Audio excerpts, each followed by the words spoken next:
mismo sistema va a estar aplicado para miembro superior, miembro inferior y columna. Tienen los casi 3 semanas de vacaciones completas para estudiar, para evaluar, para saberlo bien, desmenuzarlo, y las preguntas son todas las mismas que hemos visto en los teóricos y en los prácticos. Nunca nos salimos de esos temas. ¿Ok? El único tema a confirmar es el lunes 16 de agosto.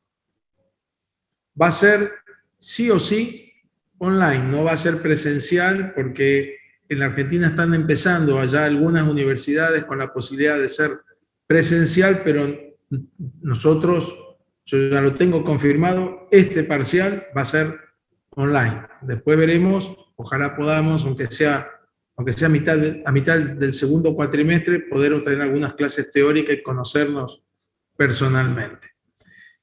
Y lo que me está quedando por confirmarles si es en la mañana o en la tarde, porque inicialmente estaba puesto a las 8 de la mañana, pero yo estoy pidiendo que sea a las 7 de la tarde, que es el horario que normalmente tenemos toda la actividad y estamos todos conectados y ya estamos acostumbrados.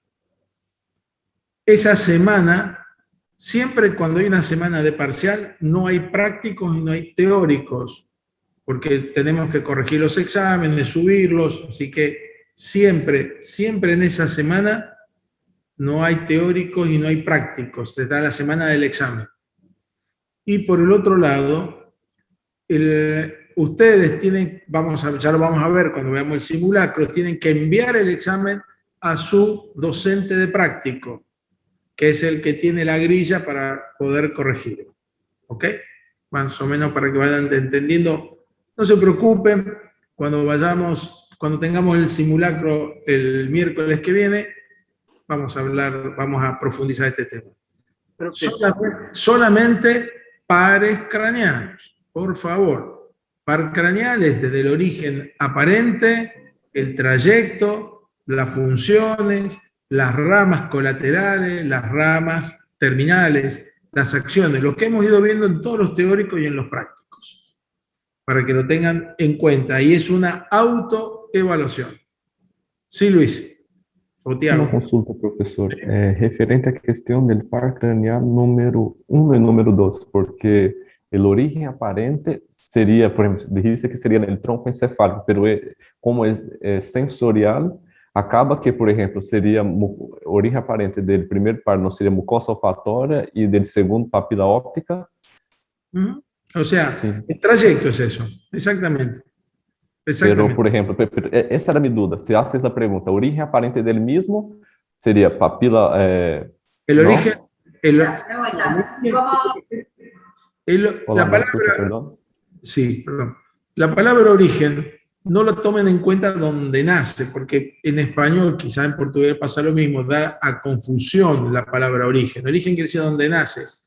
Aquí el tema es que se llama origen aparente por donde uno lo ve en el tronco encefálico o en el sistema nervioso. ¿Por qué? Porque los nervios craneanos que son, por ejemplo, sensitivos, entran.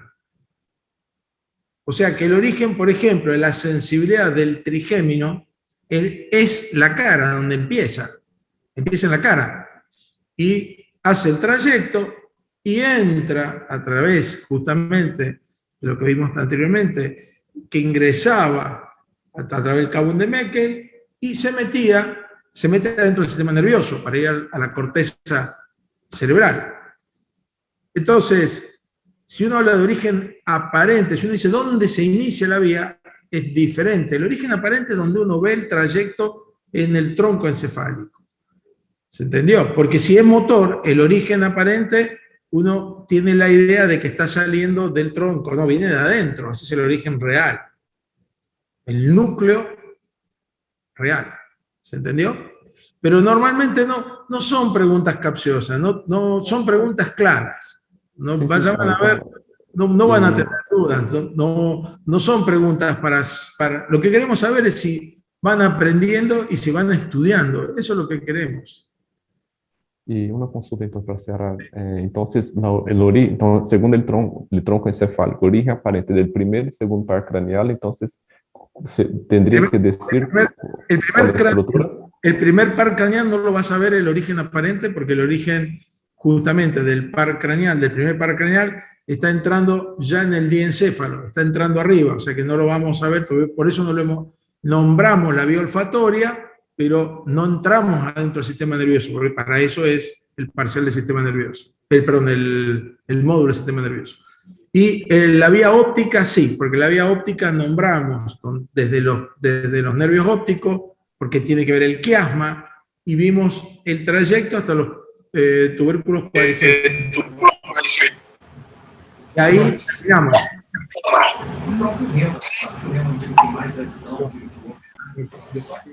Essa humildade, conhecer o seu momento.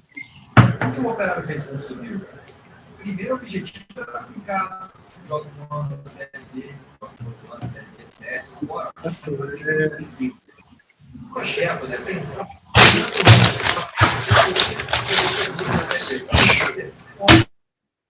Ahí está, disculpen, se ve que alguno entró con el micrófono abierto.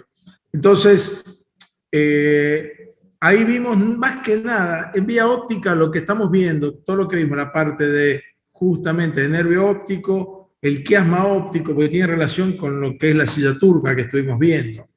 No vamos a preguntar en la parte óptica, en el segundo par específicamente, no vamos a preguntar recepciones en lóbulo occipital ni nada, porque eso pertenece al último módulo. Aquí lo que vemos es lo que está relacionado a cabeza y cuello. ¿Se entendió? ¿Sí? Muchas gracias. No, por favor. ¿Alguna duda más? No se preocupen, no se pongan ansiosos. Vamos a ver el simulacro y después discutimos sobre la marcha. Pares craneanos, nada más. ¿Ok? ¿Sí?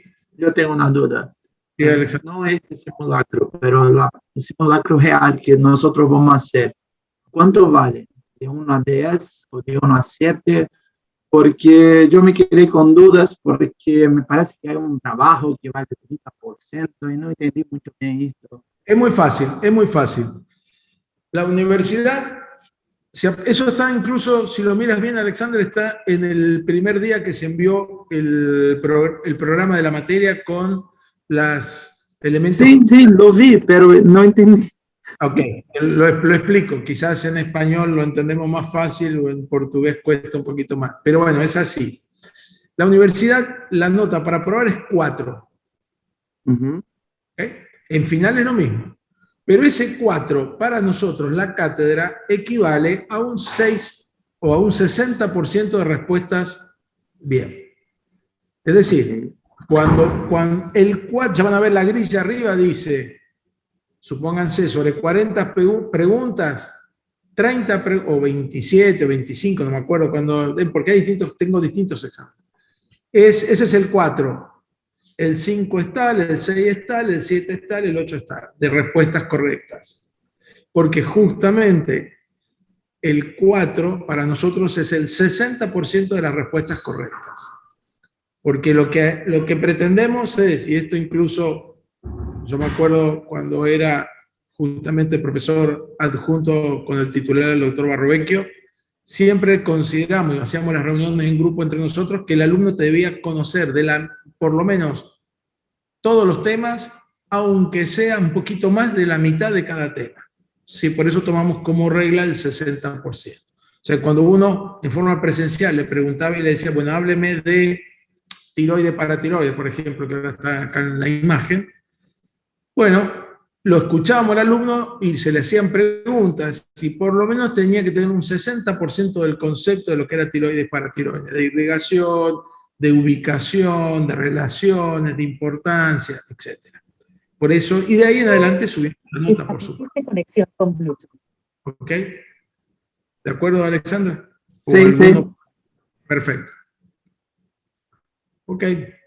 Bueno, arrancamos y vemos sobre la marcha si hacemos todo un solo saque o lo dividimos en 2 partes. Muy bien.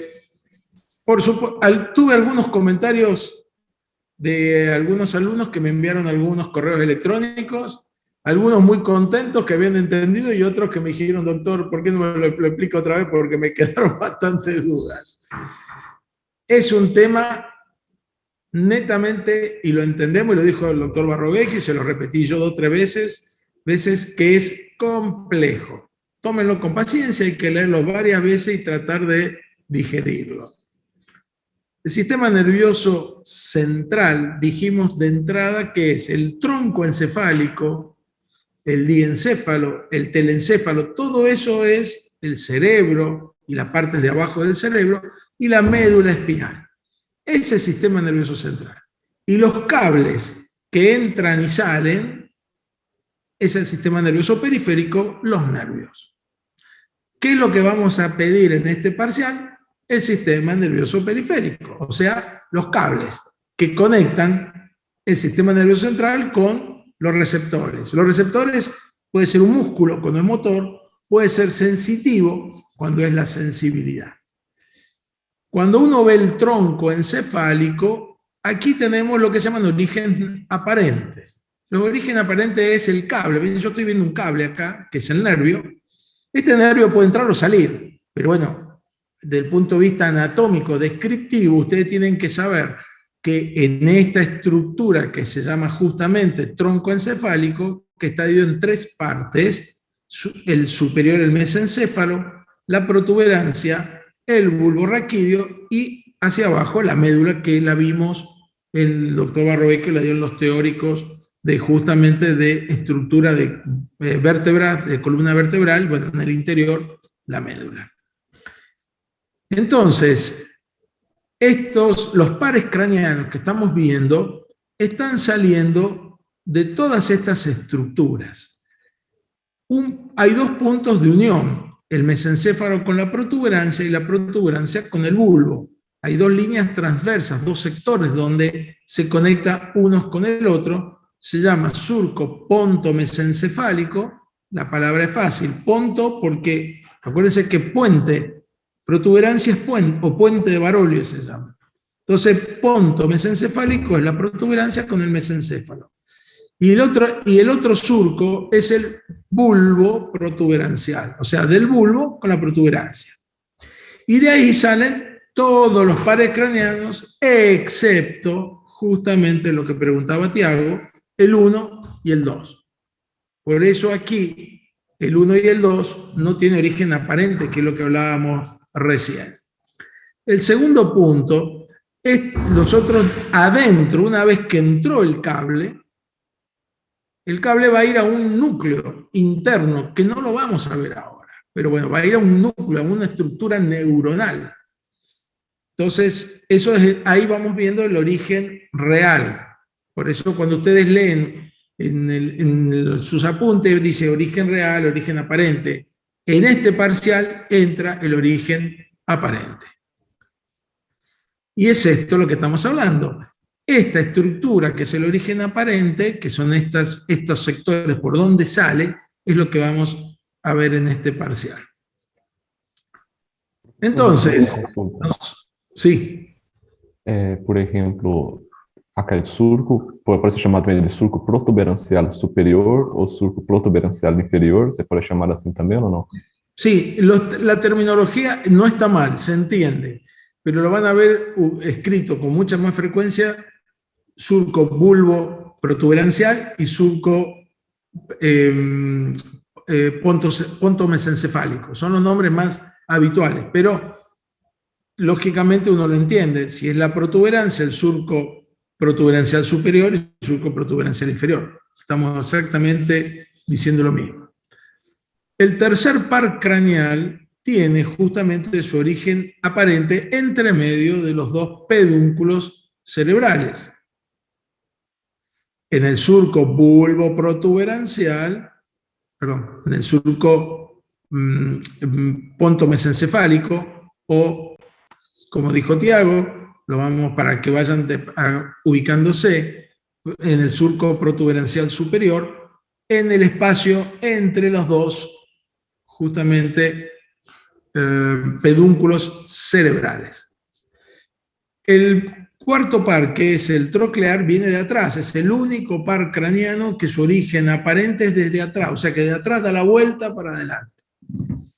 El trigémino que vimos la otra vez aparece en las partes laterales de lo que es la protuberancia. En el surco bulbo protuberancial tenemos desde adentro para afuera, primero el sexto par, el 7 con el 7 bis y el vestíbulo espinal. O sea que de este surco aparecen justamente tres. El sexto par, el 7 bis y el 8. Y ya entrando en lo que es la zona del bulbo, el bulbo tiene en una parte lateral lo que se llama oliva vulvar, que es esto de aquí, ya lo vamos a ver bien en detalle en sistema nervioso, que tenemos un surco preolivar. Luis, dame un segundito que termino, porque si no, es como que cortamos permanentemente la explicación. Déjame que termine el tema y te prometo que te cedo la palabra para que preguntes lo que quieras. Porque si no, por ahí te voy a estar respondiendo lo que quieres preguntar. Entonces, en el surco bulbo protuberancial tenemos el sexto par, el 7 bis y el 8. Y en el bulbo, a los dos costados tengo lo que se llama oliva vulvar. La oliva vulvar va a marcar en el bulbo un surco preolivar y un surco retroolivar, por detrás. El origen aparente del surco vulvar retroolivar aparece el 9, el glosofaringeo, el 10 que vemos hoy y el 11 que vemos hoy. Por del surco preolivar aparece el número 12, el hipogloso. Van a ver que justamente aquí hay el cambio de colores porque esto es la médula. Y vamos a ver que en la médula aparecen algunas fibras que vienen de la médula para arriba. Ya vamos a ver justamente en el día de hoy el par craneal número 11, vamos a ver que tiene dos orígenes, uno vulvar y uno en la parte superior de la médula. Eso que marqué son los orígenes aparentes de los pares craneales. Lógicamente, el sexto par, que es netamente motor, el cable sale hacia el músculo de la musculatura del ojo. O el trigémino, en esta estructura aquí, tenemos la entrada y la salida porque es sensitivo y motor. Dentro de esas fibras, si uno lo cortara como un cable, adentro tengo fibras que van y otras fibras que vienen. ¿Se entendió? Ahora sí, Luis, te escucho. La idea era que terminara el tema y después abrir... No, perdón por interrumpirte. No, iba a preguntar acá, por ejemplo, del cuarto par craneal, se puede decir el origen aparente del mismo, ¿cómo lo diría? Justamente en el surco, justamente entre ponto mesencefálico, en la región posterior.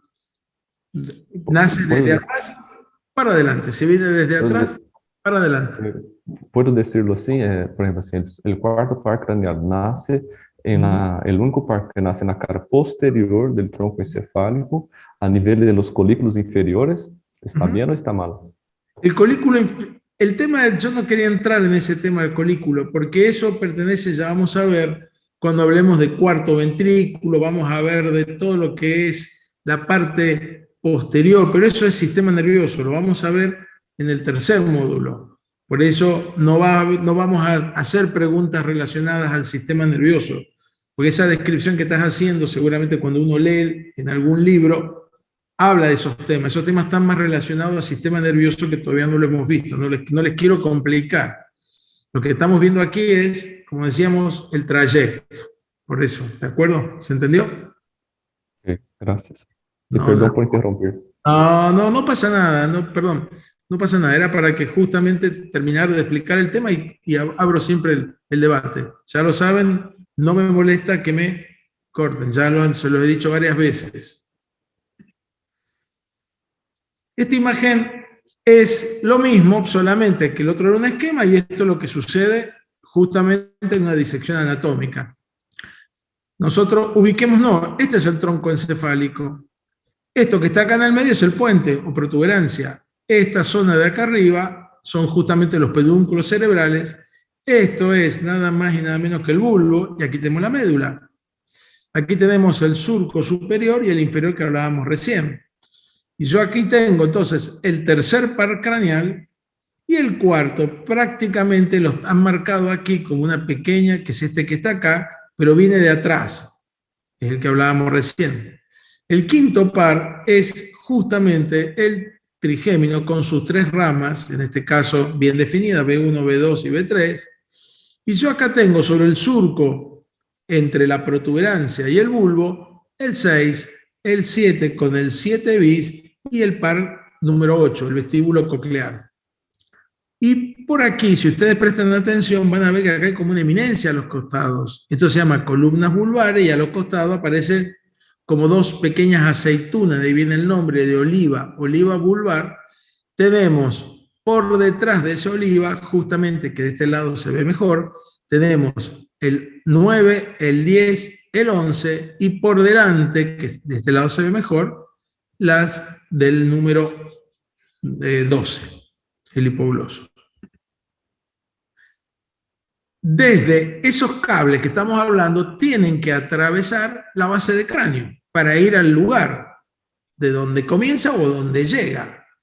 ¿Y por dónde va? Bueno, justamente, esto siempre a modo de recuerdo, la fascia cribiforme pasa el primero, el canal óptico pasa el número 2, la fisura orbitaria superior va a la órbita, o sea, al cono orbitario, ahí pasa el 3, el 4, la rama del B1, o sea, del trigémino, el oftálmico, y el par craneal número 6.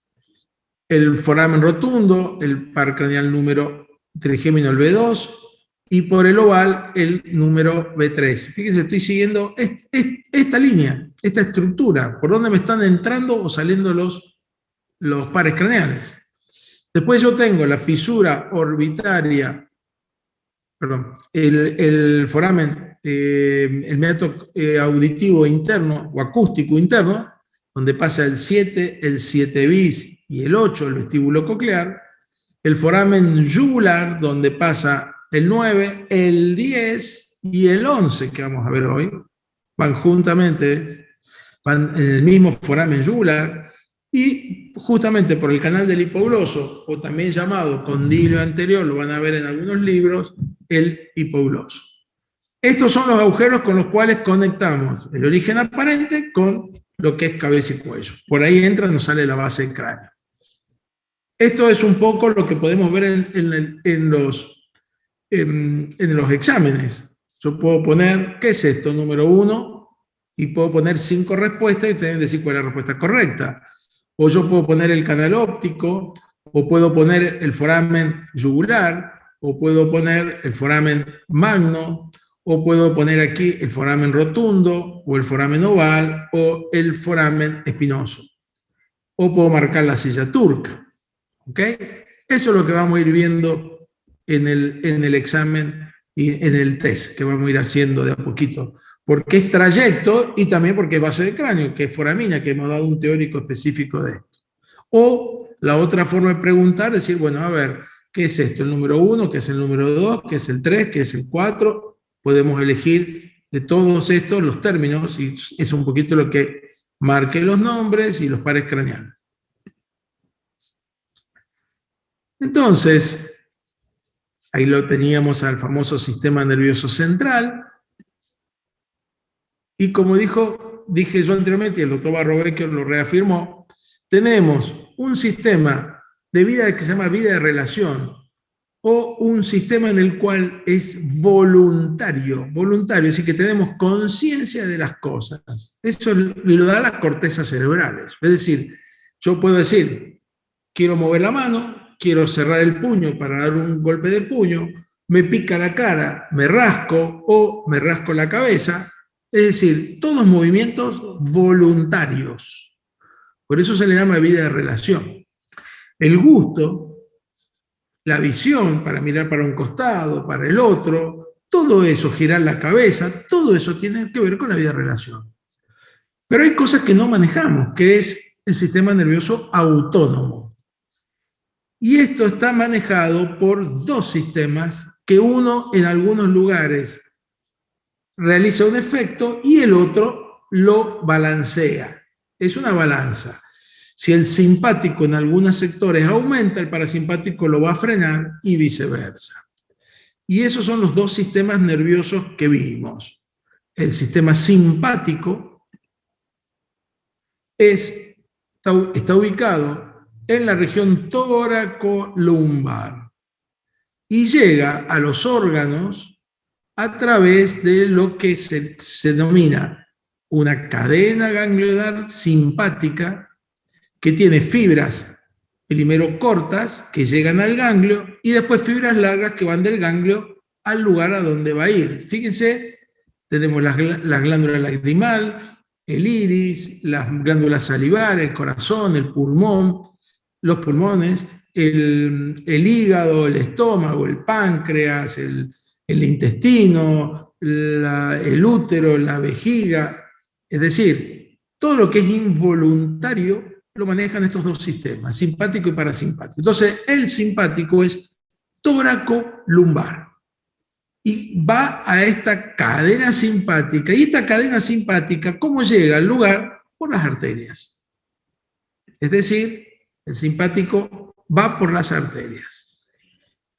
Pero para llegar a cabeza y cuello, dijimos que es tóraco-lumbar, o sea que la vía principal, la zona donde nace, que es tóraco-lumbar en la médula, tiene que llegar a cabeza y cuello. ¿Y cómo llega? Bueno, llega básicamente por subiendo hacia lo que se llama el simpático cervical, que está conformado por 3 ganglios.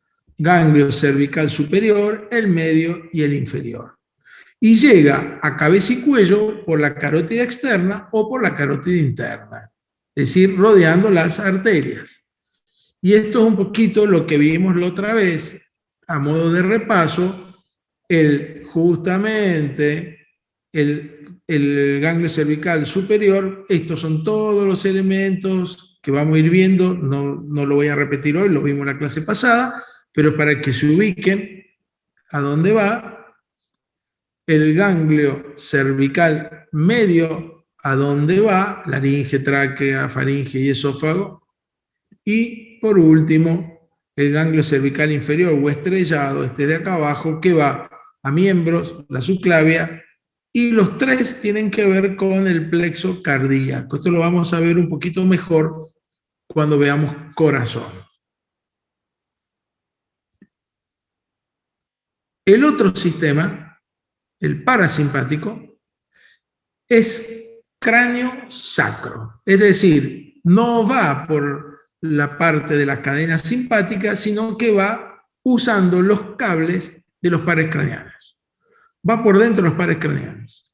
¿Y cuáles entonces son los pares craneanos parasimpáticos? El 3, el 7 bis, el 9 y el 10.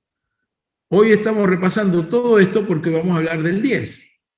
Y el 10 tiene que ver con el parasimpático. Como lógicamente el par, dijimos, el 3, el 7 bis y el 9 lo vimos en cabeza y cuello, lo vimos todo en estructuras, como vimos anteriormente en la región de cabeza y cuello, lo vimos en la pupila, lo vimos en la glándula lagrimal, lo vimos a ellos 3 en las glándulas salivales, lo vimos en la mucosa nasal, lo vimos en la parótida, en la submaxilar, en la sublingual, en la faringe.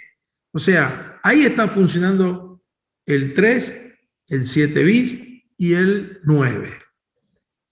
El 10º par, por eso es tan importante empezar a hacer una introducción hoy, tiene que ver con lo que es la parte de faringe, pero en especial, laringe también, pero en especial va a ir a todo lo que es la parte de intestino.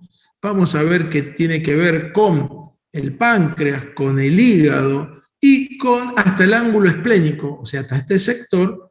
Toda esta inervación tiene que ver con justamente el neumogástrico. Neumo, pulmón, gástrico, estómago. Pero bueno, el nombre decía mucho más completo, porque no solo toma el pulmón, toma el corazón, toma el estómago, pero toma también, como hablábamos recién, el duodeno, el ilion, el yeyuno, el colon, todo el colon hasta el ángulo esplénico. Así que fíjense la importancia que tiene el par craneal número 10 a nivel parasimpático. Para repasar una vez más, ¿cómo llega el simpático a cabeza y cuello? Por los tres pares, los tres núcleos de la cadena simpática cervical, y desde ahí, siguiendo a las arterias, va al órgano efector. ¿Cómo llega el parasimpático a cabeza y cuello? Por los pares craneales. Por el 3, 7 bis, el 9 y el 11. Ahí lo tienen una vez más para que quede bien en claro y no se confunda. En estos 4 pares craneanos que estuvimos viendo recién parasimpático, vamos a nombrar y repasar siempre el par craneano que es parasimpático, tiene el ganglio próximo al órgano donde va a trabajar, donde va a actuar. Al revés del simpático, el simpático, la cadena simpática, los ganglios simpáticos están cerca de la columna. Acá es al revés. Acá las fibras preganglionales son largas y los ganglios están cerca del efector. ¿Y cuáles son los ganglios que tenemos que conocer? Básicamente, los ganglios son 4. El ganglio ciliar, el ganglio pterigopalatino, el submandibular y el ganglio óptico. El ganglio ciliar tiene que ver con el tercer par y justamente la pupila. El ganglio efenopalatino tiene que ver con la glándula lagrimal, con la mucosa de los senos, la mucosa nasal. El ganglio submandibular y sublingual son los que tienen que ver con las glándulas, y el ganglio óptico tiene que ver con la parótida. Este es tercer par, el ciliar, el pterigopalatino y los submandibulares 7 bis, y por supuesto el ganglio óptico, como lo vimos en la clase pasada con el 9, glosofaringeo. El 10 prácticamente yo no lo he puesto aquí porque vamos a ver que se tiende a ir hacia la parte inferior y el día de hoy vamos a ver ese tema. El tercer par va justamente como me pareció bueno este esquema, es decir, este es el tercer par, el oculomotor. Los cables van a ser motores para todos estos músculos del ojo, pero en el mismo cable internamente va la vía parasimpática que lógicamente va a ir al ganglio ciliar, y del ganglio ciliar aparecen las fibras que van a contraer la pupila. El mecanismo de la contracción de la pupila se llama miosis. La pupila dilatada, midriasis. Por lo tanto, cuando uno pregunta en un examen, ¿quién produce la miosis? La miosis la producen los músculos ciliares, que son involuntariamente contraídos por el ganglio ciliar tercer par, porque es parasimpático. En cambio, si yo tengo una pupila dilatada, el parasimpático no está funcionando el simpático ahí. ¿Y cómo llega el simpático ahí? Bueno, del ganglio cervical simpático superior va justamente por la arteria carótida interna, la arteria oftálmica, y llega hacia los músculos ciliares y los dilata. Es decir, en este caso el parasimpático contrae y el simpático dilata. La clásica miosis y midriasis. En el 7 bis, el ganglio efenopalatino va a la glándula lagrimal, la mucosa nasal y paladar, que lo vimos la otra vez. El 7 bis da pero a través de la cuerda del tímpano aquí, va a los ganglios submandibular y sublingual, que van a ir a dar el estímulo para la saliva. El parasimpático produce saliva y el simpático al revés, no produce saliva, la frena la saliva. Y el par número 9 aparece el ganglio óptico, que justamente lo explicamos la otra vez, que es un poquito rebuscada la forma de llegar, pero bueno, es así, sigue por el glosofaringio, el ganglio óptico pasando por el nervio timpánico, usa fibras del quinto par, pero va a la parótida. Y también tiene la misma función, aumentar la saliva. El parasimpático estimula la producción de saliva. Y el 10, fíjense hacia dónde va. Básicamente va hacia corazón, pulmón, estómago, duodeno, intestino delgado, colon, hasta el ángulo esplénico. Por eso hoy vamos a ver este tema, este particularmente. ¿Cómo llega? Sabemos que el parasimpático llega a cabeza y cuello por el 3, el 7 bis y el 9. Lo vimos recién con sus 4 ganglios que los nombramos anteriormente: ciliar, efenopalatino, submandibular, submaxilar y el óptico. Muy bien. ¿Y cómo llega entonces el parasimpático al tórax y al abdomen? Si dijimos que el simpático, el que está llegando al tórax y al abdomen por la cadena simpática. ¿Y entonces cómo llega? Bueno, nada más ni nada menos utiliza este par craneal, el nervio vago o neumogástrico o par craneal número 10. Por eso repasamos hoy todo lo que era simpático y parasimpático, porque justamente el neumogástrico tiene muchas funciones, tiene funciones motoras, pero tiene una función parasimpática fundamental.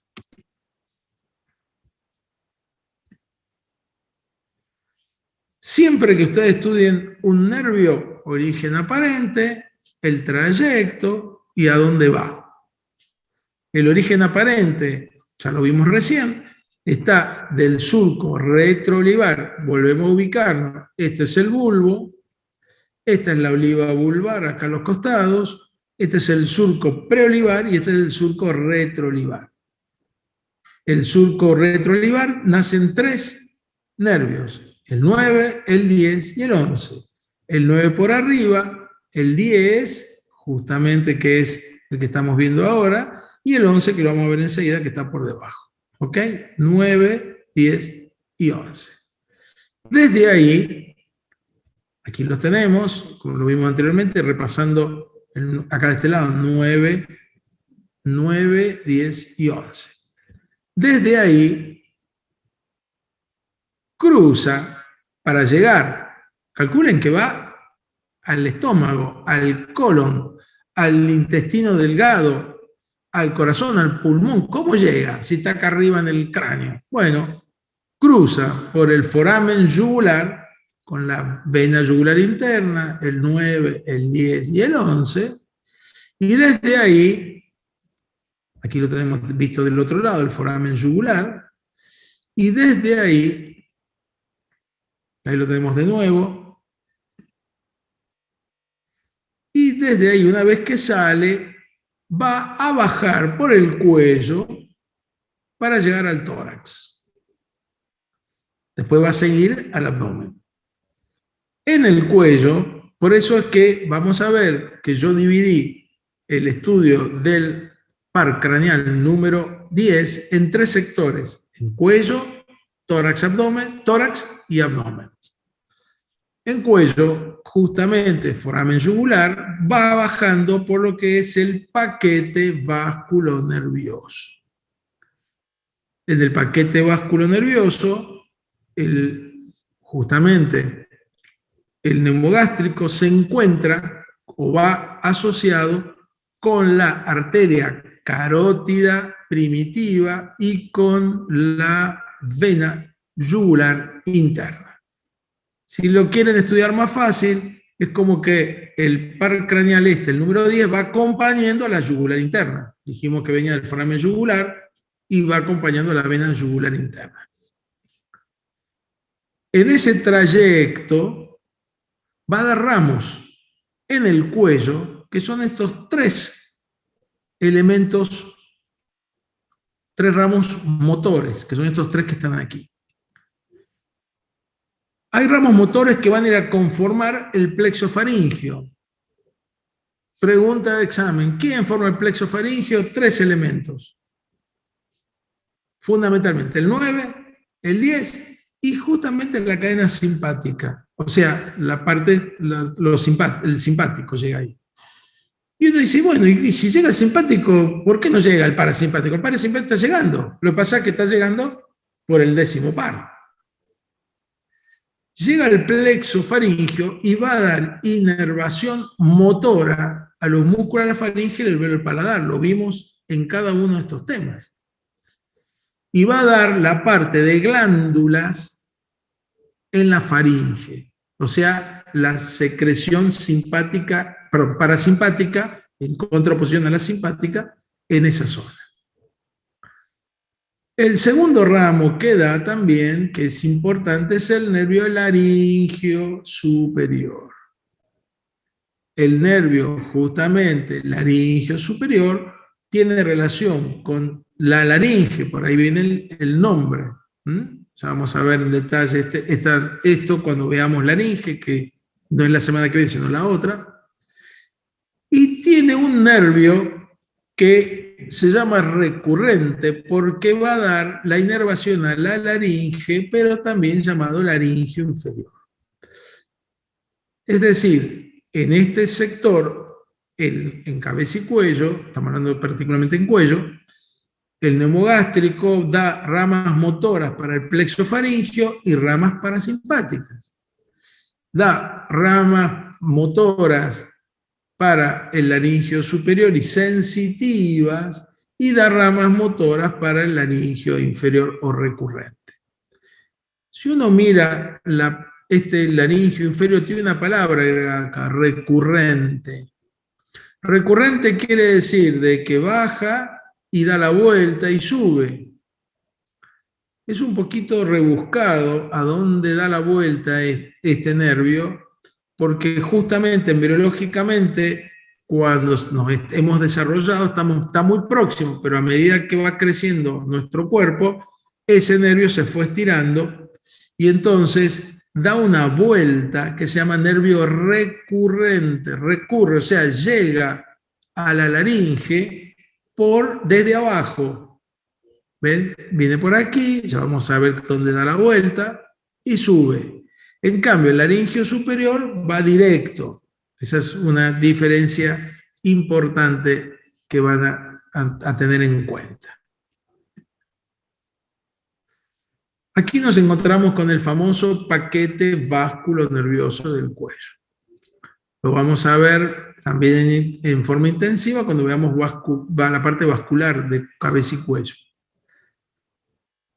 El paquete vasculonervioso tiene en la parte más interna la carótida primitiva. Nosotros vimos carótida externa e interna, que justamente es la división, es más arriba, pero nosotros estamos hablando ahora de la carótida primitiva.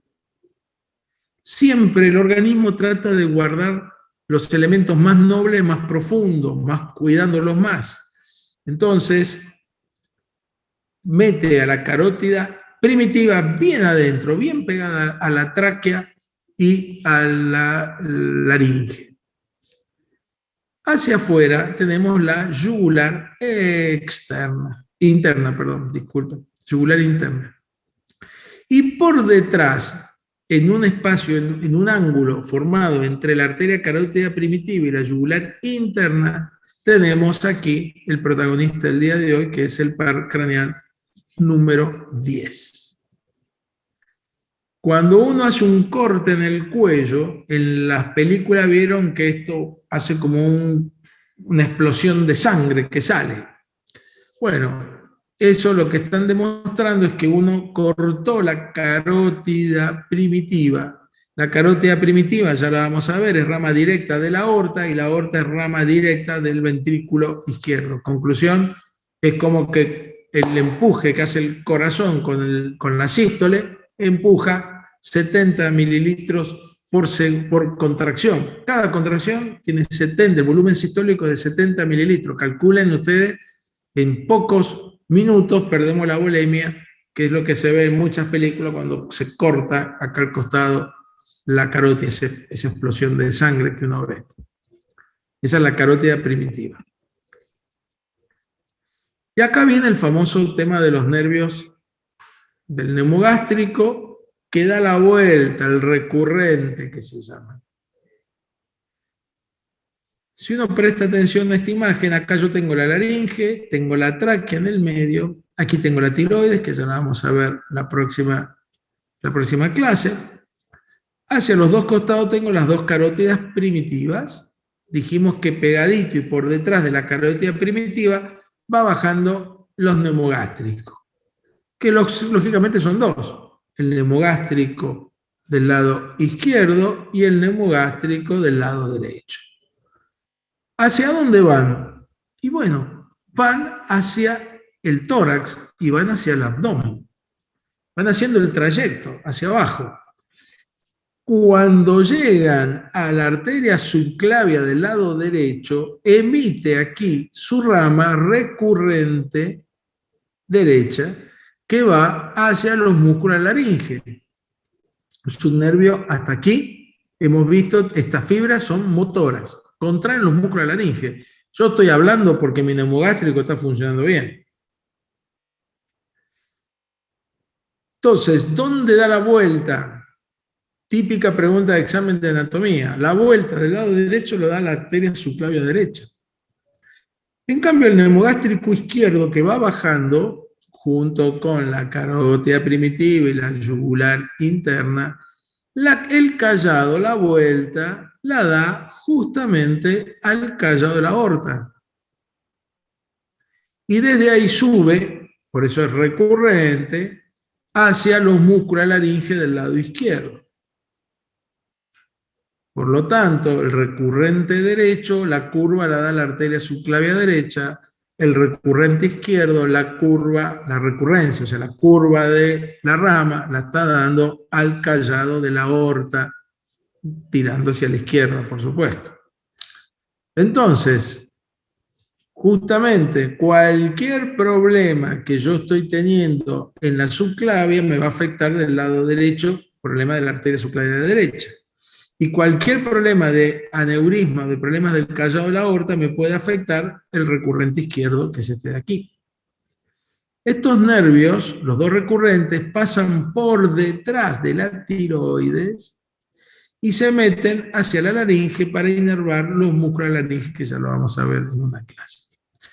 Conclusión, acuérdense entonces, cuando bajan los dos neumogástricos, los recurrentes, del lado derecho difiere la curva del lado izquierdo.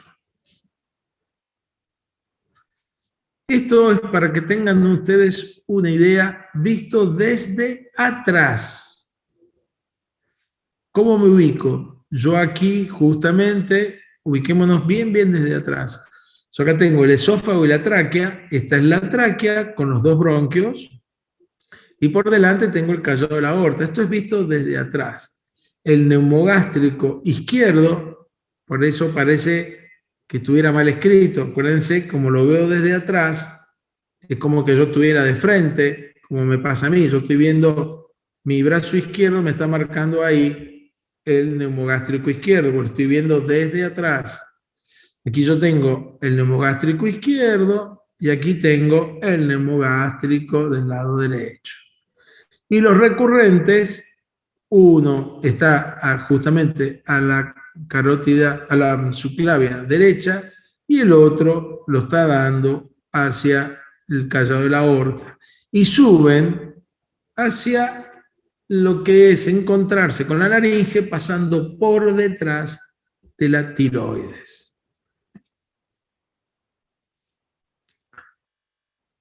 Entonces, estos neumogástricos que vienen bajando aquí, acá tengo uno, este es el neumogástrico del lado izquierdo, y acá tengo el neumogástrico del lado derecho. Cuando van bajando, se van a encontrar con el esófago. Y justamente el neumogástrico del lado izquierdo, acuérdense, es como los boxeadores, el boxeador derecho me refiero. el boxeador derecho, el puño del lado izquierdo lo pone adelante y el puño del lado derecho lo pone atrás. El neumogástrico izquierdo, mi puño izquierdo, se va para adelante y toma la cara anterior del esófago. En cambio, el neumogástrico derecho se va para atrás y se esconde detrás del esófago. Por eso, el neumogástrico en la parte superior del esófago van a la derecha y a la izquierda. En la mitad van a la derecha y a la izquierda, pero ya cuando estamos en la parte inferior del tórax, el neumogástrico izquierdo se va para adelante y el neumogástrico derecho se va para atrás. Acuérdense del boxeador del lado derecho. Y aquí es donde viene un tema crucial, que lo vamos a repetir varias veces cuando veamos abdomen. El neumogástrico derecho, que viene por adelante, por detrás, perdón, del esófago, va a ir atrás, a la parte posterior del abdomen, y va a formar algo que se llama plexo hipogástrico, que está por detrás del estómago. Esto vamos a repasarlo varias veces cuando veamos abdomen, pero bueno, hoy estamos viendo el trayecto del nervio para que entiendan cómo es que hace para llegar hasta abajo. El neumogástrico izquierdo dijimos que es el que viene por adelante del esófago.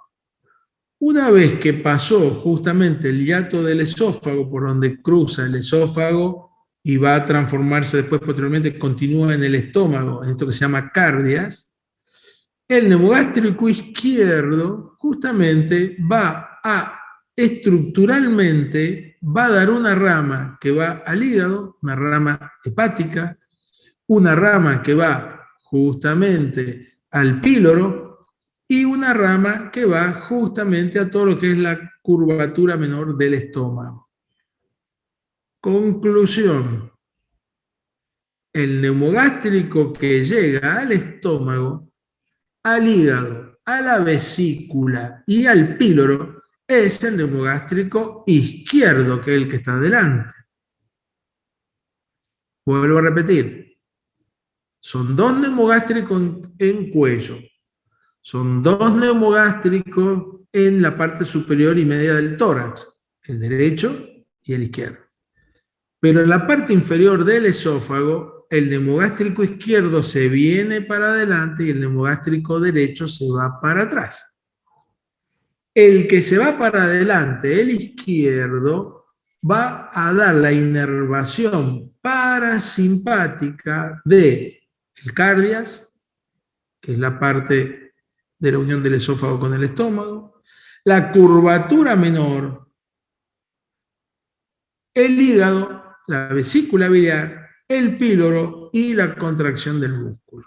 O sea que el izquierdo es el verdadero que va a dar la inervación parasimpática del estómago, del hígado, de la vesícula biliar y del píloro. ¿Y cómo llega entonces al intestino, al colon que está más abajo? Es el derecho, el famoso plexo hipogástrico. Esto es la aorta abdominal y vamos a hablar después, esto otro día, esto es el famoso plexo hipogástrico, que son las ramas derecha e izquierda, perdón, la rama, siempre la rama derecha, pero son los ganglios derecho e izquierdo semilunares que tienen que ver con lo que es la inervación parasimpática del duodeno, del intestino delgado, que es el yuyno-ilion, y del colon hasta el ángulo esplénico.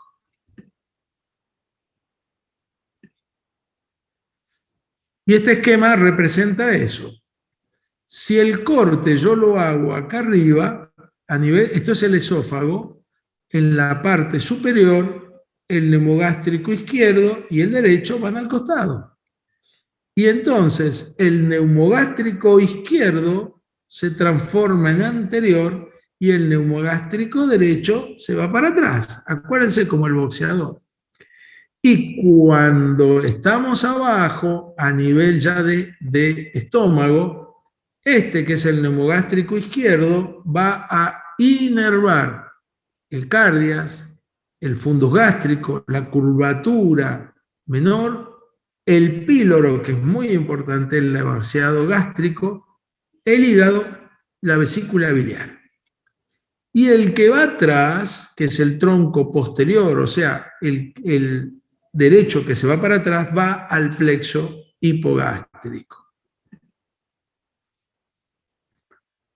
Hasta aquí quiero hacer 2 minutos parar, porque justamente repasemos. Vimos en cuello, por lo que da 3 ramos para el plexo, laringe superior, laringe inferior o recurrentes.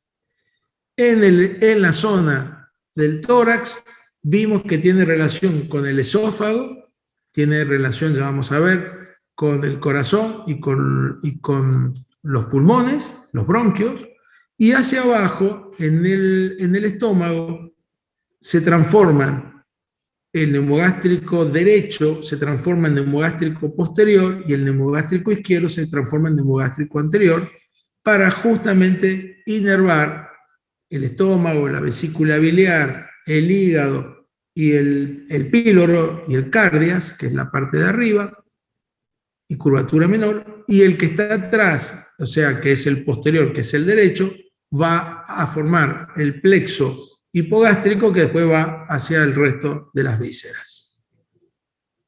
Muy bien, a ver, los escucho, ahora sí. El tema aquí lo hemos redondeado. Cuéntenme un poquito, preguntas o dudas. Vamos, ¿están todos dormidos o expliqué muy bien o expliqué muy mal? Vamos. Sí, yo tengo una pregunta. Santiago. La parte sería anterior, inferior. ¿De qué? ¿Es inervada por el derecho?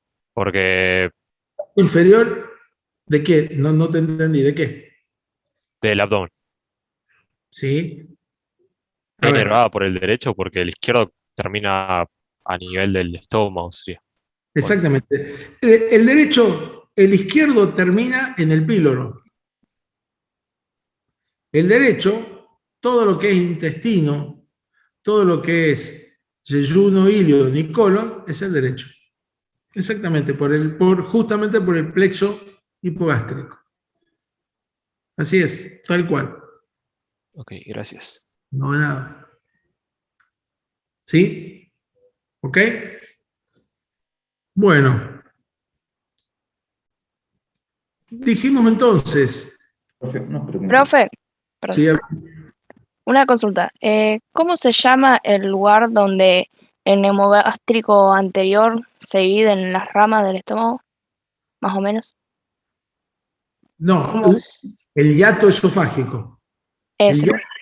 El hiato esofágico es el diafragma donde cruzan los agujeritos, los forámenes del diafragma, se llaman hiatos. Tienen un nombre anatómico especial. Es un agujero en el músculo. Se llaman hiatos. Y ahí justamente el hiato esofágico, o sea, el esófago, ahí va. El hiato esofágico lleva el esófago, que se transforma, esófago torácico en esófago abdominal, el neumogástrico anterior, que es el izquierdo, y el neumogástrico posterior, que es el derecho. Muy bien. Ahí está. Perfecto, gracias. No, nada. ¿Alguien quiso preguntar algo?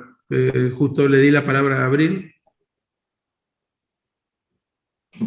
No, profe, más que nada era para preguntar sobre el neumogástrico derecho, si hace la inervación también del vaso y las vísceras de intestino. Del hemiabdomen superior, sí, así es. Así La intestino grueso, la hasta transversal, ¿quién inerva? El neumogástrico derecho a través del plexo hipogástrico. Dale, entonces el izquierdo solamente estómago y hígado.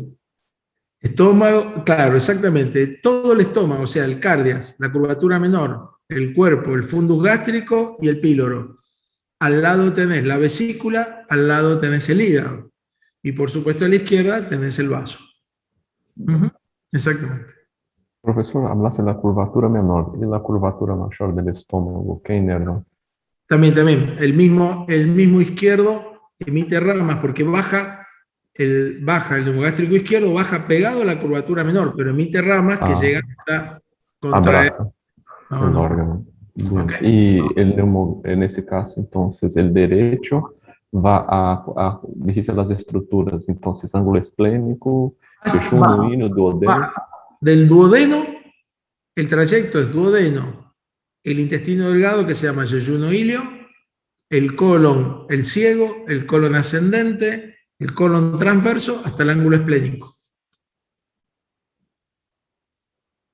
El colon descendente y el recto no llega al neumogástrico. Y entonces, ¿cómo llega entonces el parasimpático de abajo? ¿Me entiendes? Claro, tal cual. Si dijimos que el parasimpático es cráneo sacro, llega hasta el ángulo esplénico por el neumogástrico. ¿Y el resto? ¿Cómo llega abajo? ¿Cómo llega el parasimpático entonces a lo que es el recto, la región anal, los órganos sexuales? ¿Cómo llega? Justamente la cadena es cráneo sacra, el parasimpático sacro. Por eso, un parapléjico no le funciona la parte sexual, porque el parasimpático está cortado, pero el estómago le funciona bien, porque él está viniendo por el neumogástrico. ¿Se entendió? ¿Ven? Vamos cerrando un poquito los temas. La inervación motora ahora del neumogástrico. Hemos ido nombrándola, pero vamos a ser un poquito más precisos ahora. Nosotros en faringe tenemos los constrictores de la faringe son tres: superior, el constrictor medio y el constrictor inferior. Tenemos un músculo que se llama palatofaringio. Este pertenece al paladar. Paladar con la faringe. El palatofaringio forma el pilar posterior del istmo de las fauces. ¿Se acuerdan cuando vimos cuando uno le hace bajar la lengua y dice uno ve adelante el pilar anterior, que es el palatogloso, después ve las amígdalas faríngeas y las amígdalas palatinas, perdón, y detrás está el otro pilar, el músculo palatofaringio. Y tenemos un músculo que se llama justamente salpingofaringio. Todo esto están inervados básicamente, y el estilofaringio, perdón, que está aquí, están inervados estas estructuras, estos tres, más el 4 y el 5, que el palatofaringio, salpingofaringio, por el neumogástrico. O sea, par craneal número 10. La segunda parte de esta inervación motora la da justamente en la laringe, el laringio superior, que dijimos que era sensitivo en muchas partes, pero da la inervación para el músculo cricotiroideo de la laringe. No se preocupen, todavía no hemos visto el laringe. Yo se los pongo para que cuando ustedes estudien el día de mañana para repasar para la materia y para repasar para el final, ya tengan el esquema completo, no se pierdan. El laringio superior da la inervación motora para el cricotiroideo, que es un músculo que está aquí, entre la cricoides y el tiroides. Estamos acá, a esta altura, acá abajo, perdón. Acá. Y los demás músculos de la laringe, que son todos estos, el tiroaritenoideo, el cricoaritenoideo, el posterior lateral, el transverso, el oblicuo, los músculos vocales, todo esto son por los laringio inferior. Los nervios laringio inferior se llaman recurrentes. Y vuelvo a repetir una vez más, el derecho va por la subclavia derecha y el izquierdo da la vuelta por el callado de la aorta. O sea que cuando veamos laringe y repasemos los músculos de la laringe, cuando yo pregunte, todos son inervados por los nervios recurrentes, excepto el cricotiroideo, que es por el laringio superior. Esa es la inervación motora.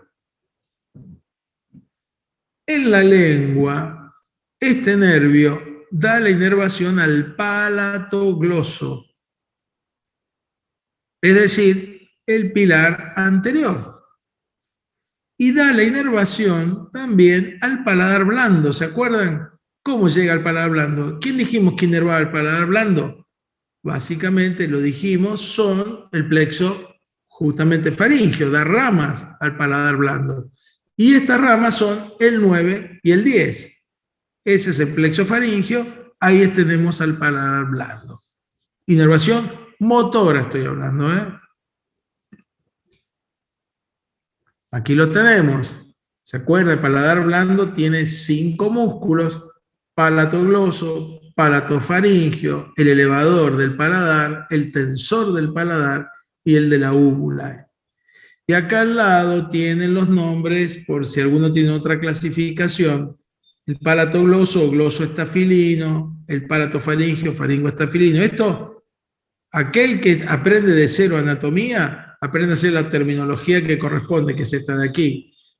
Pero a veces pasa que uno tiene algún apunte, o le han dado algún apunte, tiene otros nombres y se empieza a perder. Dijo, ¿y esto dónde están? Bueno, acuérdense lo que habíamos hablado, de que tiene relación con la trompa de Eustaquio, el peristafilino externo, el peristafilino interno que habíamos visto. Esto está dado en el teórico que vimos de paladar. Conclusión. Yo creo que este es el esquema, esta parte final de lo que es el par craneal número 10, que es uno de los pares craneales más importantes. Fíjense que llega hasta el colon, hasta el intestino grueso.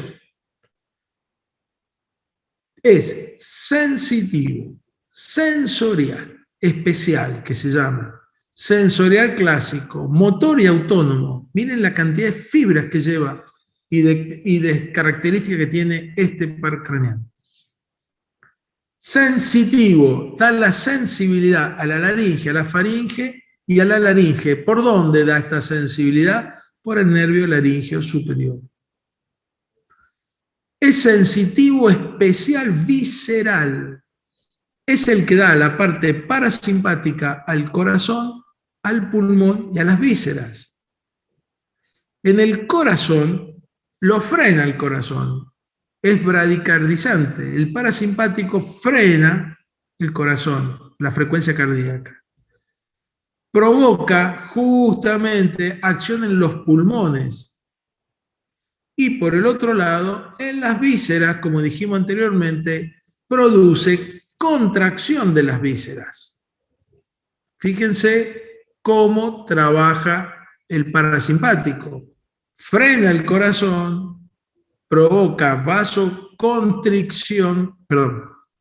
visceroconstricción, es decir, produce contracción de las vísceras y provoca también broncoespasmo, contracción del pulmón, de los bronquios. Es sensorial en la vía del gusto. Dijimos que los 2/3 anteriores de la lengua es justamente, ¿se acuerdan que lo vimos? De la cuerda del tímpano. Y de la B lingual para atrás, dijimos el 9º y el 10º. Y aquí está, la epiglotis y la base de la lengua. O sea, vía sensorial, la del gusto. Es motor para los músculos de la faringe. Vimos todos los 3 constrictores y los otros 3 accesorios. Para los músculos de la laringe, por los recurrentes. Toda la laringe, porque los recurrentes y el cricotiroideo también está inervado, pero está inervado por el laringio superior, que también es rama del neumogástrico. Y los músculos del velo del paladar, fíjense, todos los músculos que mueve este nervio. Y lógicamente es parasimpático para los bronquios, el tracto intestinal y el ritmo cardíaco, que es este que vimos acá arriba, sensitivo especial, que es lo que, o visceral, como les llaman muchos. Lo que vamos a repasar ahora en estos 10 minutitos es justamente, este es un video y acá les dejo, porque yo les voy a mandar el teórico del día de hoy. Aquí tienen para colocarlo en YouTube, para que lo vean. Está en inglés, pero bueno, está bueno porque Es una forma de aprender anatomía con dibujos, pero me pareció muy interesante. Y este está relacionado justamente al par craneal del 10º par. Por supuesto que lo pueden escuchar. Our tutorial will focus on its distribution in the head and neck region. The vagus nerve arises from the lateral aspect. Ok, ¿lo escucharon? Pero bueno, se entiende bien porque por el tipo de tono de voz son justamente de origen indio, por la tonalidad con la cual hablan, se entiende muy bien. Yo acá tengo justamente, miren, acá lo bueno que está es que van describiendo justamente cómo es el nervio. Este es justamente nuestro 10º par, este es el foramen yugular por donde sale, y justamente va a ir a conformar hacia abajo, hacia entrando a lo que es justamente el tórax. Cuando hablan de estos núcleos, ¿ven? Núcleo ambiguo y núcleo dorsal del vago o del neumogástrico, núcleo solitario. Estos son los núcleos que vamos a ver en el sistema nervioso central, son los núcleos que están adentro, son el verdadero origen de estos nervios. No lo vean en esta parte, tengan una idea de dónde va, pero todavía no lo tengan en cuenta. Lo interesante es que este nervio neumogástrico, cuando baja, da, antes de salir del foramen yugular, una rama meningia, que tiene que ver mucho con algunas jaquecas, da una rama justamente auricular, que es la que está justamente marcando ahora, que tiene que ver justamente ahí con lo que es la parte del meato auditivo externo, o sea, con la parte de sensibilidad de este sector de aquí. Esta parte, hasta aquí, en este sector es sensitivo, no es motor. Esta rama meningia también es sensitiva, por eso provoca cefalea. Y aquí empieza a conformar las ramas o las raíces que van justamente a los constrictores de la faringe. Yo acá tenemos, ahí está, lo está colocando. Justamente nosotros sabemos que la faringe tiene los constrictores superiores, medios e inferiores, y que va a ir a dar ramas para el plexo faringio. Este plexo faringio tiene relación, lo dijimos recién, con el velo del paladar o paladar blando. Tiene unas ramas que van a dar al constrictor medio y unas ramas para el constrictor inferior. ¿Ok? Y va a cruzar la membrana tiroidea para dar la sensibilidad de la laringe adentro. O sea, no solo da la motricidad, da la sensibilidad. Este es nada más y nada menos que el nervio laringio superior, que se llama también, es el que estábamos viendo. El laringio, estamos viendo el laringio superior, ¿se acuerdan? Estamos hablando de sensibilidad de la laringe, sensibilidad de la faringe, motricidad de los músculos de la faringe y de los del paladar. Y aquí va a dar ramas, que hablábamos recién, viscerales, que van a formar la relación con el corazón, con la frecuencia cardíaca. Y es cardioinhibitorio. Cuando uno habla de cardioinhibitorio, hablamos de bradicardia. Disminuye la frecuencia cardíaca, es bradicardizante. Baja la frecuencia cardíaca. Entonces, y justamente baja la presión arterial. Y aquí tenemos nuestro bendito recurrente, que es el nervio que da en su salida, en su trayecto, para ir a los músculos de la laringe, el recurrente derecho a la arteria subclavia, que es el que han dibujado acá. El recurrente izquierdo lo hace al callado de la aorta, subiendo por detrás de la tiroides, y va a entrar a los músculos justamente de la laringe. Bueno, porque es una especie de esquema de todo lo que hablamos Me parece que les puede ser útil también para aclarar algunos temas. Lógicamente, esta primera parte, que son los núcleos, justamente que hablábamos siempre, de origen real, no lo vamos a ver ahora, lo vamos a ver más adelante. Bueno, ¿para qué hicimos toda esta explicación? Especialmente para el tema de estudiar el neumogástrico, porque vimos todo lo que es simpático y parasimpático, hicimos toda una especie de introducción. Vamos a aplicar todo eso en un caso clínico. Vamos a hacer dos casos. Son dos casos de todos los días. Un paciente que viene, que tiene dolores cólicos intestinales. Yo no sé si en portugués se usa la palabra cólicos o retorcijón. No sé cómo se le dice en portugués.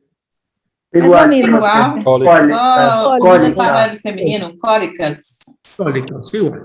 A ver, un paciente que tiene dolores cólicos intestinales, esos famosos retorcijones, cuando uno come y siente cruc, cruc el ruido, o justamente le dan dolores cólicos.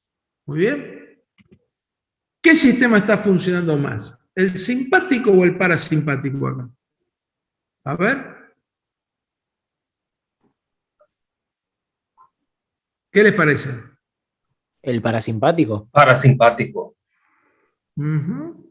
Dijimos que el parasimpático, ¿qué función tiene en el estómago, en el colon, en el intestino? Estimula. Sensitivo. No, sensitivo. Constrición. Eso es. No usen la palabra sensitiva, porque la palabra sensitiva es voluntaria, igual que motricidad. Acá estamos hablando de sistema automático, autónomo. Por favor, no digan la palabra sensitivo, porque no la mencionen porque está mal. Lo que tienen que usar es la palabra automático. Y bueno, el parasimpático contrae el intestino.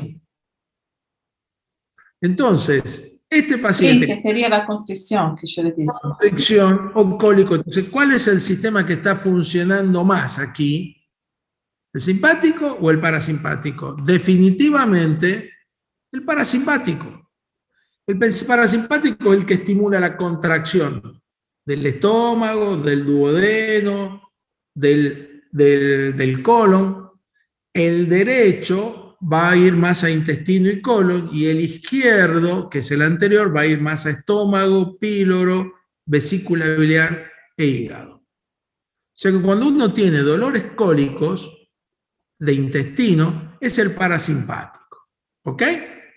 ¿Se entendió? Sí, profe. Bien. Muy bien. Ahora vamos a esta parte entonces. Cuando un paciente tiene dolores cólicos, ¿qué se usa normalmente en la Argentina, en Brasil, para disminuir los dolores cólicos? ¿Qué se toma? Copolamina. A ver. Antiespasmódico. Antiespasmódicos. Perfecto. ¿Cuáles son los antiespasmódicos más usados, por lo menos en la Argentina? Buscapina o Sertal, ¿no es cierto? No Brasil usamos muito Buscopan. Penso que é a mesma cosa. Es buscapina, ok. Muy bien, o sea, cuando uno tiene dolores cólicos intestinales, se usa la famosa buscapina o Sertal, que puede ser en gota, en pastilla o inyectable, ¿no? Cuando está en una guardia inyectable. Es esto, ¿eh? La buscapina puede ser compuesta o Sertal. Es metilbromuro de iosina o justamente propinox. Ok. Son diferentes medicamentos, pero trabajan exactamente igual. ¿Qué hacen? Frenan la contracción justamente del parasimpático. Son parasimpático-líticos, o sea, frenan al parasimpático. Por eso, cuando uno tiene dolores cólicos, se toma una buscapina y se le van los dolores cólicos. Lo habrán visto acá en la Argentina, hay una propaganda de buscapina donde la chica dice, se me hizo un nudo en el estómago y me empezó a contraer, me tomé una buscapina y me relajé. ¿Ok? Es eso. Afloja la contracción muscular. ¿Sí? ¿Se entendió? Bien. Entonces, estos medicamentos frenan el parasimpático. Si frena el parasimpático, no solo trabaja en el parasimpático del décimo par, trabaja en todo el parasimpático, porque uno toma la pastilla o se le inyectan y va a todo el cuerpo. Conclusión. Los efectos colaterales de la buscapina y Sertal es en todos los parasimpáticos, pares craneales, 3, 7 bis, 9 y 10. Si yo tomo buscapina, aunque sea en dosis baja, pero en dosis altas más todavía, ¿qué me va a pasar con la pupila? ¿Se me contrae o se me dilata? Dilata. Se dilata. No. Se contrae. Se contrae. Claro. Porque se hace vasoconstricción, yo tomo un relaxante, ¿no va a dilatar? Exactamente. Entonces, en la pupila, que el efecto del parasimpático es contracción, en la pupila que toma, el paciente que toma Sertal tiene justamente midriasis. Se le dilata porque funciona el simpático. ¿Qué pasa con las glándulas salivales? ¿Aumenta el parasimpático las glándulas salivales, sí o no? Aumenta la saliva. Aumenta la saliva. Aumenta la saliva el parasimpático. Entonces, ¿qué pasa con el paciente que toma buscapina? Se le va a secar la boca. Boca seca. Así es. ¿Qué dijimos que el parasimpático con la frecuencia cardíaca? ¿Aumenta o baja la frecuencia cardíaca? Baja. Baja. La frecuencia. Entonces, si un paciente toma buscapina y Sertal en alta dosis, taquicardia. Aumenta. Aumenta los latidos. Exactamente. ¿Y qué pasa? Profe, también puede relajar los esfínteres. Bueno, sí, yo estoy hablando de la parte más básica para que entendamos. ¿Y qué pasa con el intestino? ¿Contrae el parasimpático? ¿Contrae el intestino o lo afloja? Contrae. Afloja. Contrae. Contrae. O sea, sí. Entonces, cuando yo tengo, justamente cuando tomo Sertal, tengo reducción de la contracción intestinal, que por eso es que lo tomo. Conclusión, un paciente que toma buscapina en altas dosis va a tener midriasis, boca seca, aumento de la frecuencia cardíaca y de la presión y reducción de la contracción intestinal, que es lo más importante por lo cual toma. Pero este es el efecto que uno busca y estos se llaman efectos colaterales. El 90% de los medicamentos que tomamos tiene relación con el simpático y el parasimpático. Miren la importancia de lo que vieron hoy.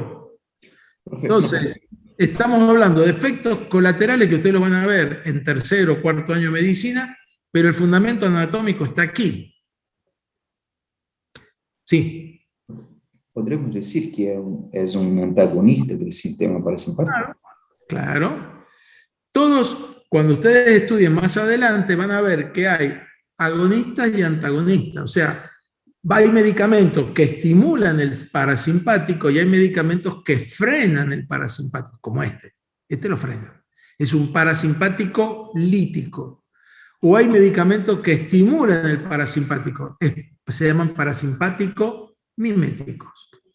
La gran mayoría de esos medicamentos o yuyos que a veces toman para la digestión son parasimpático miméticos porque trabajan sobre el neumogástrico izquierdo para contraer justamente el estómago, para contraer la vesícula biliar y para contraer el hígado, para mejorar la digestión. ¿Entendieron? ¿Sí? Me pareció que esto era clave, por eso dijimos anatomía aplicada, y este me parecía el ejemplo más claro de lo que era simpático y parasimpático. Vamos a dar el segundo ejemplo. Este es más frecuente, las alumnas lo van a saber todo, lo ven siempre. Vamos al caso clínico 2. Una paciente de sexo femenino que tiene dolores menstruales. A ver. ¿Qué está funcionando? ¿Qué toma para los dolores menstruales? Por lo menos en la Argentina, toma mucho buscapina o Sertal. ¿Qué es lo que está funcionando aquí en este caso? El útero se contrae. Lógicamente provoca dolores menstruales. ¿Qué está trabajando? ¿El simpático o el parasimpático? Parasimpático. Parasimpático. El parasimpático, alumnas, cada vez que les toca su menstruación y tienen dolor, están activando el parasimpático sacro. ¿Ok? Es el parasimpático de la columna sacra. Y eso provoca contracciones del útero. Ustedes no la pueden regular, o sea, es autónomo. ¿Y qué hace para frenar el dolor? O toman un analgésico como el paracetamol, el tafirol, el ketorolac, pero muchas alumnas van a decir, a mí lo único que me calma es la buscapina, el Sertal, o sea, un antiespasmódico. Es decir, lo que dijimos recién.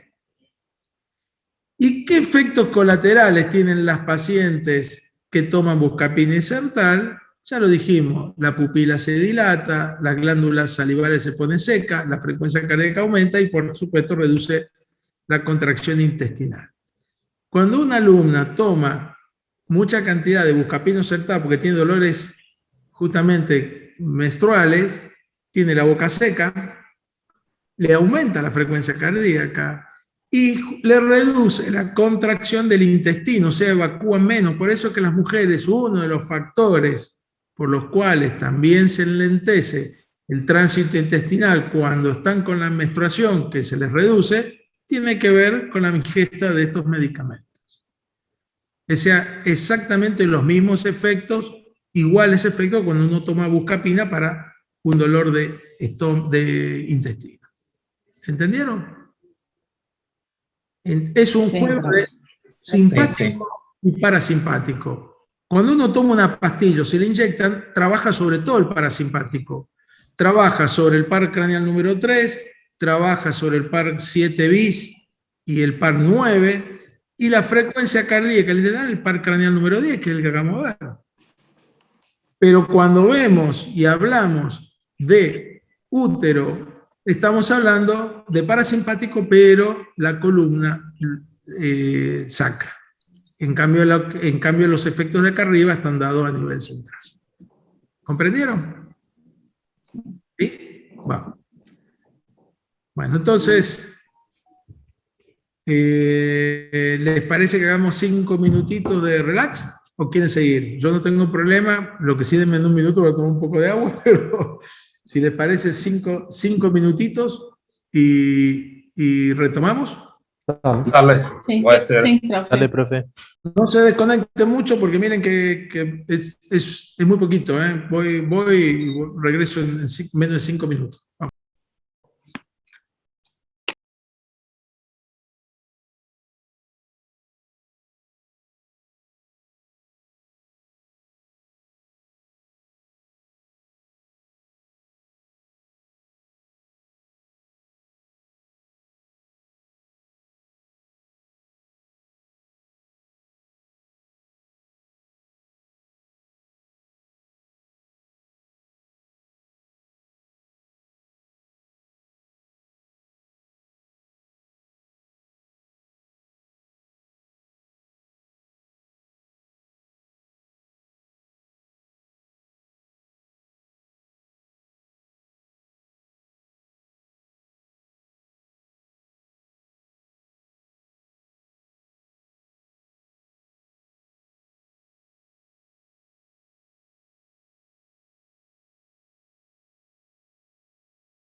Bueno, estamos de vuelta.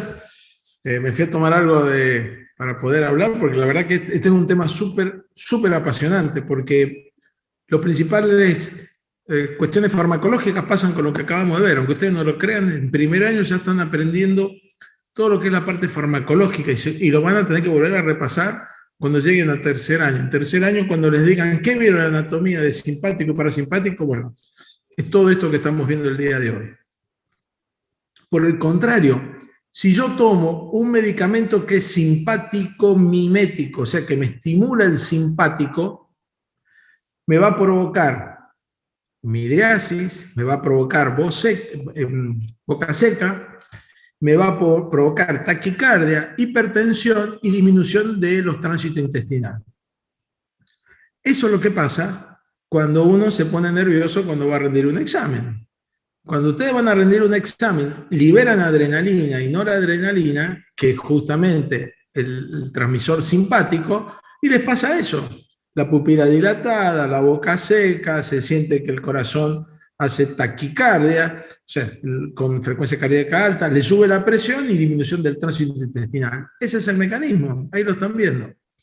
Y al revés, y pasa lo mismo con el consumo de la cocaína, que es un simpático mimético, que provoca estimulación del simpático y justamente tiene ese mismo efecto, esos efectos colaterales. También les digo que tiene un lado positivo, porque a nivel intelectual el simpático estimula el cerebro y el parasimpático lo frena. Cuando uno está durmiendo, por eso se dice que el parasimpático es recuperador, reparador, y el simpático es el que nos pone en alerta, en vigilia, en ataque. Cuando uno va a dormir a la noche, el parasimpático es el que se activa. ¿Qué pasa? Nos baja la frecuencia cardíaca, nos baja la presión arterial, uno se relaja y baja los decibeles. Ese es el parasimpático. Y cuando uno está nervioso o estresado, provoca el estímulo del simpático. ¿Ok? Para que tengan unos conceptos básicos iniciales. Vamos al nervio, al par craneal número 11, y terminamos con los pares craneanos, por suerte. Este es un poquito más corto, es más simple, porque ya les digo, es un par craneal que no es muy complicado. Tiene algunas cosas que se ha visto últimamente, pero bueno, pero no vamos a comentar que es un nervio bastante sencillo, tiene un origen aparente, ya lo dijimos, a nivel de la región retroolivar en el bulbo, y tiene una raíz que viene justamente desde la médula. La parte superior C1 y C2, desde ese nivel salen las fibras que van hacia meterse dentro del foramen magno, y desde ahí, desde ese foramen magno, esas raíces van a salir por el foramen yugular. Es decir, la raíz craneal va directamente por el foramen yugular y baja pegadita a las fibras del par número 10. La raíz espinal va de C1 a C5 y tienen que entrar por el foramen magno y van a unirse a la raíz craneal y van a bajar, como dijimos recién, cerca, pegadas a las raíces del par craneal 10. Por lo tanto, se unen las dos raíces y salen por el foramen yugular junto con el 9 y el 10 y la vena yugular interna. Aquí volvemos una vez más, aquí tenemos el foramen yugular. Quiere decir que aquí yo tengo la raíz craneal, ya está pasando por ahí, y la raíz espinal sube por el foramen yugular, por el foramen magno, y se unen al foramen yugular para ir hacia abajo. De estas dos raíces, ya justamente una vez que bajaron, estas dos raíces van pegaditas, ven, al nervio vago que está aquí. Cuando están en la parte superior del tercio superior del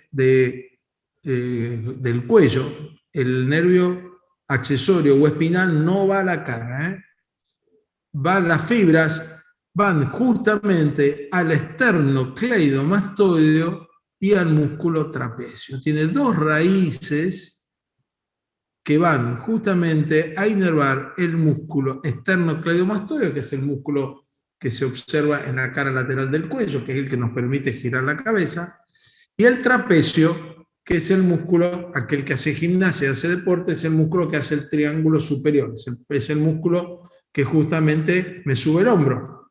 Cuando uno hace trapecios en un gimnasio, hace este movimiento de subir los hombros, hace gimnasia con los hombros subiendo peso para formar el triángulo superior, que es el trapecio. Conclusión. Este trayecto en el cuello no va a la cara, ya les dije, no va a la cara. El par craneal baja al triángulo posterior del cuello y da ramas para el esternocleidomastoideo y para el músculo trapecio. Son las dos ramas. Conclusión, es un nervio netamente motor. Es decir, no tiene ni funciones ni sensitivas, ni del simpático ni del parasimpático, por eso ni siquiera lo hemos nombrado. Es un nervio exclusivamente motor. Fíjense qué diferencia, ¿no? El par craneal número 10 es tremendamente complicado, tiene toda la sensibilidad de sensorialidad, tiene todo, y este tiene solamente motricidad, nada más, para dos músculos, el trapecio y el esternocleidomastoideo. Le dejo otro link para que vean de los mismos autores anteriores, para que, bueno, conozcan un poquito, para repasar. Aquí yo tengo la oliva vulvar, aquí tengo el foramen magno, y aquí tenemos justamente las raíces que van a salir a nivel de C1 a C5, que son estas raíces que justamente se producen a nivel de la médula y van a subir por este foramen magno. Esto que están marcando aquí son los núcleos, los orígenes reales. Esto no lo vemos ahora, lo vemos en sistema nervioso central, ya lo vamos a ver. Bueno, estas raíces, estos núcleos principales que están de C1 a C5, van a salir por las ramitas accesorias, por estos nervios, ahí lo tienen las raíces, y suben por el foramen magno y van a dar la raíz espinal. Y la que está del surco retroolivar, detrás de la oliva vulvar, ese núcleo ambiguo es interno, está dentro, ahí tenemos del surco retroolivar, ahí está saliendo justamente la raíz craneal. Esas dos raíces van a salir por el foramen yugular. Fíjense que está en inglés, pero vieron que los términos son exactamente los mismos anatómicos en todo el mundo. Una vez que sale el foramen yugular, va acompañando un sector, va acompañando al nervio vago. Y aquí esto que está comentando ahora, yo les voy a... Esto es tema, no lo van a encontrar en muchos libros. Nosotros dijimos que la inervación de los músculos del paladar, de la faringe, tiene que ver con lo que se llama plexo faríngeo, que dijimos que es el 9 y el 10, lo vimos hasta ahora. Actualmente se sospecha, y hay muchos estudios que dicen que la motricidad de eso está dada principalmente por la raíz justamente craneal del espinal, que es un nervio motor. Esto es una de las cosas que ustedes no van a encontrar en los libros más antiguos y en algunos libros nuevos lo van a poder leer. Es decir, que los músculos del paladar y la faringe están inervados básicamente por este músculo, por este nervio que es exclusivamente motor. Porque daba la sensación de que semejante cantidad de nervios, fíjense todas las raíces y todo, para dar solamente inervación a dos músculos. La verdad que daba muchas dudas, y los estudios electrofisiológicos están demostrando de que este nervio tiene más relación motora a través del vago, prestando fibras, como pasa con el osofaringio, y va a dar inervación a los músculos del paladar, los músculos de la faringe, que son los músculos que vimos que están inervados por el plexo faríngeo. ¿Se acuerdan? Aquí el músculo de la laringe, básicamente sabemos que es el neumogástrico, pero bueno, son fibras que le aporta justamente el espinal, o accesorio espinal.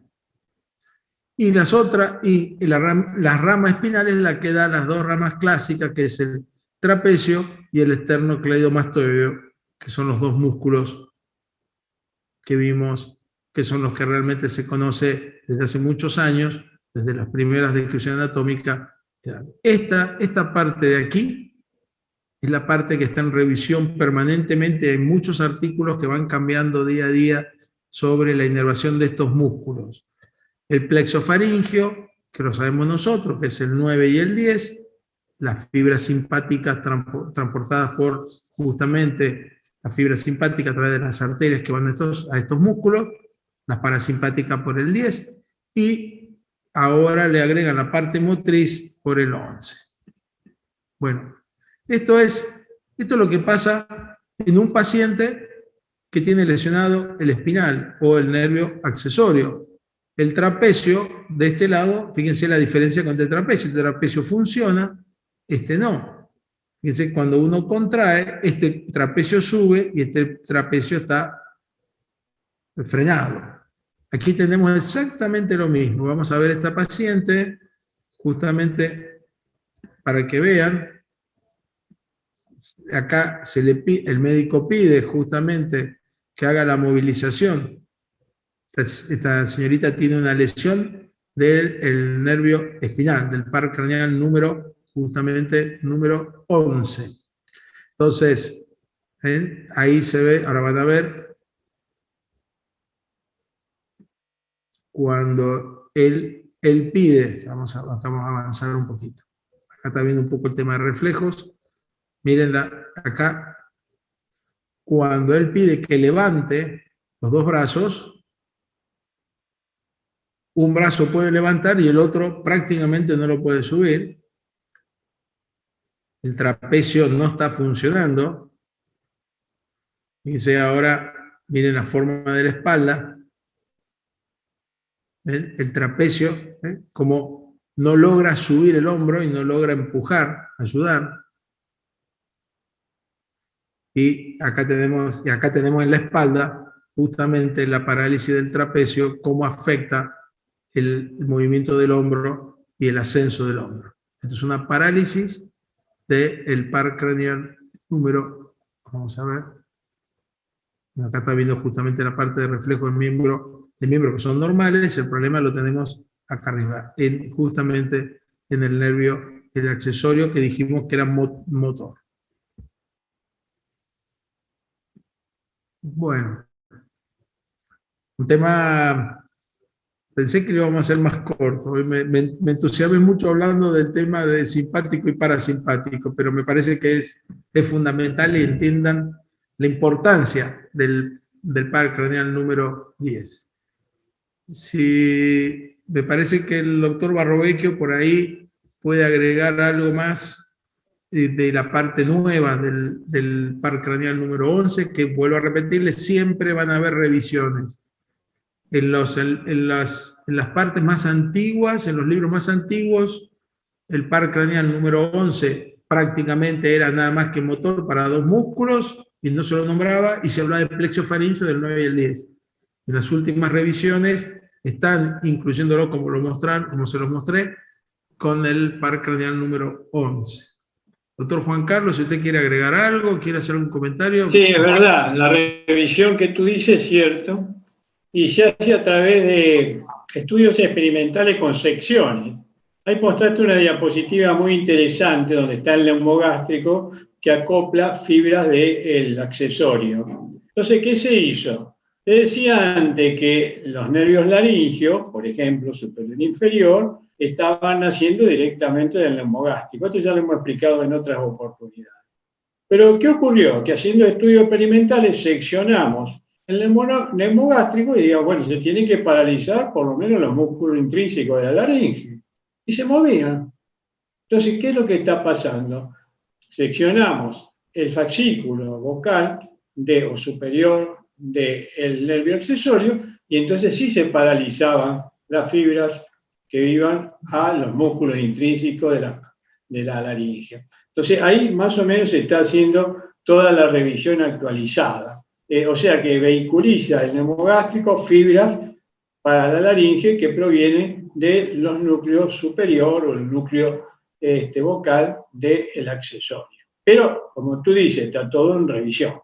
Eso por un lado. Por otro lado, es muy importante la relación que señalaste vinculada a la presión arterial y al predominio del tono vagal, ¿no? El predominio del tono vagal durante la noche, y que hace que al despertar inmediatamente se produzca una descarga o una estimulación del sistema simpático y aumenta la presión. La presión arterial en el momento que uno se despierta o se levanta es mayor que en otro momento del día, inclusive durante la noche. Y creo que no hay ningún otro comentario que hacer. Sí, un solo comentario más. He leído en algunos libros que ya inclusive los alumnos al principio estaban un poco confundidos y tú le aclaraste perfectamente bien y quedó bien entendido, que es el origen aparente y el origen real. El origen aparente es cuando emergen de la superficie del neuroeje. Entonces, como hay nervios que llevan fibras desde el neuroeje hacia afuera y nervios que traen del neuroeje hacia adentro, se trata de llamarlos nervios u origen o puntos o sitios de emergencia y de salida, o de entrada y de salida, entrada y salida. ¿Se dan cuenta? Para que no haya tanto eso, origen real, origen aparente, esas cosas. El origen real siempre está dentro del neuroeje, como explicó muy bien Ernesto. Pero donde emergen los nervios, hay algunos que ingresan, entonces son de entrada, y otros son de salida. Entonces, lógicamente ustedes se pueden dar cuenta que los que son de salida son los motores fundamentalmente, los que son mixtos son de entrada y de salida, o los que son también que llevan fibra vegetativa son de salida y doble entrada. Eso es, digamos, lo último que he podido leer con respecto a la confusión del origen real y el origen aparente. Nada más que eso, Ernesto, gracias. Por favor, muchas gracias. Entonces, van a estar recibiendo el teórico del día de hoy. Esos dos videos, como cuesta subirlos, porque yo los mando en PDF, porque si no, en PowerPoint es muy complejo, tiene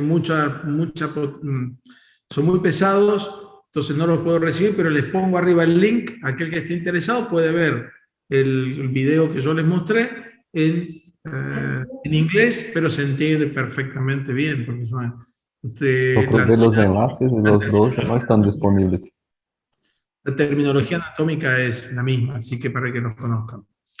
Y la semana que viene, entonces, si están de acuerdo, vamos a hacer el teórico. Se les voy a enviar la grilla con las preguntas, como dijimos, para que hagamos el simulacro. La primera parte, hacemos la parte que corresponde a glándula tiroides y paratiroides, y después, entonces, hacemos el examen. ¿Estamos de acuerdo? ¿Sí?